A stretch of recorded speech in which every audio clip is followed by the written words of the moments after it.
Πήγε ένας σε ένα κουρβέλο, λέει Τσατσάν, τι προσφέρετε παρακαλώ? Ναι, ακούστε. Έχουμε την Άνση, η οποία με 1.500 ευρώ παίρνει την ψωλή, τελειάζει το κουβελέτσι, το φτιάζει το λάτσο, το σύρ, πιάζει, φέρτσε, ό,τι θέλει.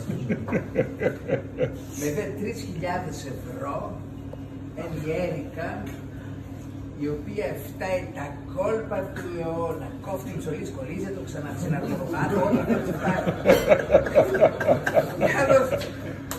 Τα 1.500 και 3.000 ευρώ, να πεντάρκο εγώ. Να μένα πεντάρκο ρε τσαβάλα, καμίς λέει, τι γίνεται αυτό το πράγμα? Λέει και τώρα το. Λέει, άμα θέλεις μόνο το τσιμπούκι του πιγκουίνου. Τσιμπούκι του πιγκουίνου, τι είναι αυτό? Λέει, μη ρωτάς πολλά, θες ή δεν θες?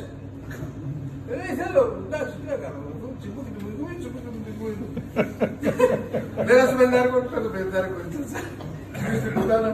λέει, έλα, Έρικα, έλα. Πάει, Έρικα, κάντε τους έτσι. Κατεβάζει τα πανταλόνια, κατεβάζει τα πανταλόνια, βάλε το Έρικα στο στόμα, 1, 2 και σκούτε βέβαια. Και έγινε, κάτσε, πού πας, πού πας.